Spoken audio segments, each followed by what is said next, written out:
هنتكلم النهارده عن حاجه هي غنيه جدا بالبروتين النباتي. ايوه. ولو تلاحظوا انا بقالي مده مركزه على البروتين النباتي. ايوه.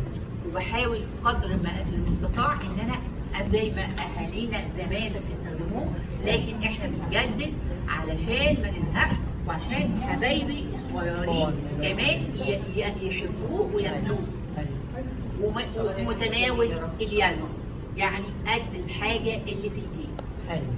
احنا هنقول حاجه وهنشوف انتوا رايكم فيها ايه يا حبايبي. اتفضلي. هنتكلم النهارده عن حاجه اسمها الفاصوليا البيضاء. هتقولوا لي دكتوره مها دي غاليه جدا. هي طعمها جميل لما نفعلها بالطريقه اللي انا هقول لكم عليها دي. ايوه. ربع كيلو بيبقى قد كده يا دكتور.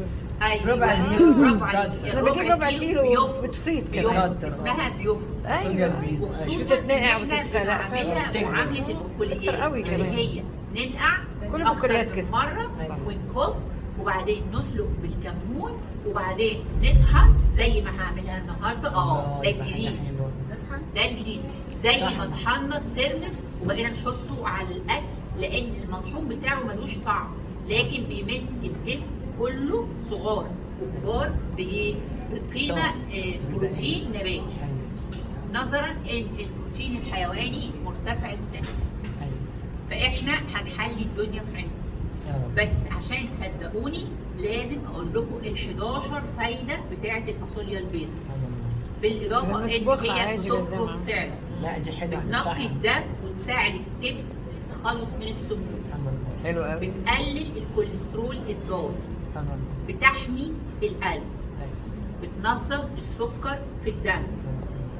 بتسهل الهضم وتحارب الامساك. قلنا قبل كده اي حاجه لها قشره واحنا بننقعها احنا بنتخلص من حاجه معينه مش لطيفه وبنسيب الحاجه اللطيفه ونسيب الايه الالياف هي بتحارب الامساك وما يبقاش عندهم ايه امساك اللي بيتعاملوا معاها باستمرار.